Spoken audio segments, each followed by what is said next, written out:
Thanks for checking out another clip of the Cashflow Contractor. We'd love to have you as a part of our audience. Click subscribe wherever you get your podcasts. So why does profitability get lost in the pursuit of revenue? And what's the simplest way that an owner can keep profitability at the front and center, even as they're going out and trying to close sales and all the different things? Well, we sure have talked about that a lot, right? Yeah. I think it's even a little bit bigger than just why does profit get lost in pursuit of sales. But I think there kind of is an insightful answer that I heard somewhere. I didn't come up with it, but I latched onto it. And one of the reasons that profits get buried, other than just lip service, is profit is an outcome. It's not a task. Okay. I can put on my calendar, rearrange the trucks on Monday, hire a secretary on Wednesday. Those are tasks. Make a profit, expressed that way, is an outcome. And you can put that on, and matter of fact, it's not bad, but it'd be a little bit pro forma. You can put it on your calendar at the top. Make a profit today. But that's still like a chant. And I think that's one of the number one reasons is that people can pay lip service to profit as an outcome, but you get covered up in all the day-to-day things that you have to do. And therein also lies one of the answers. How do you prevent yourself from losing sight of profitability? And that is that you have to pick several drivers. Like for our guys, margin, right, and break even. For service companies, it's build utilization, let's say. For a retailer, it's sales per square foot of shelf space. So it can be sales oriented, make 25 sales calls today, but you have to itemize the things that you can do that ultimately lead to a profit. So just to talk about profit in general, it'd be a lot like going to a counselor and the counselor says, be a better person.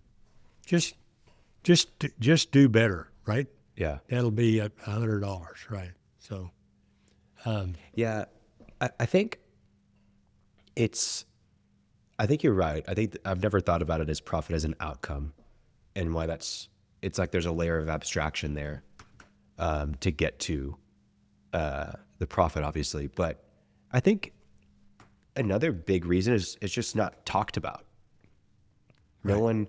When you're in conversations, no one's talking about, oh yeah, we did this much in profit. They always say that we did this much in sales. Exactly. That's another major contributor. And I think that has more to do with it than anything is the best thing you can do is start having more conversations about profit and less conversations about sales. Not that you shouldn't talk about sales. I mean, this is beautiful. This is, you're articulating the problem of profit being an outcome. How do you know you made a profit? You have to have all this information and pull it in and say, this is what came in, this is what went out, this is what we owe later. And so what can you measure? Sales.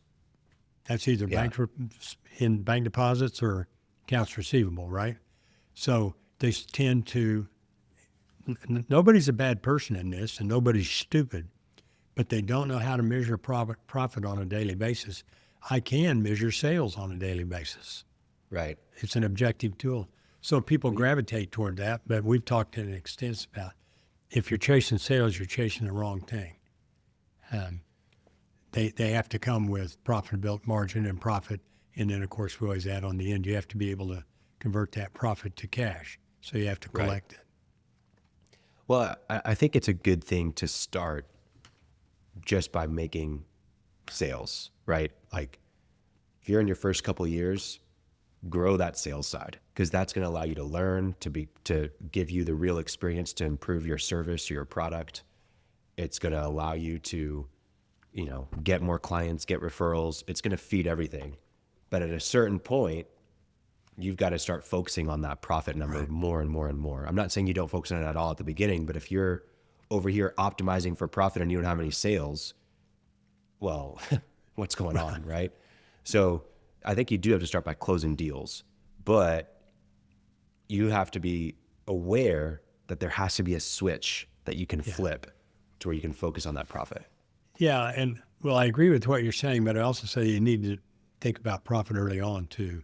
No, you do. It's just, But You can it's think- not likely that you'll know. I've had real interesting how things run in themes in my coaching practice.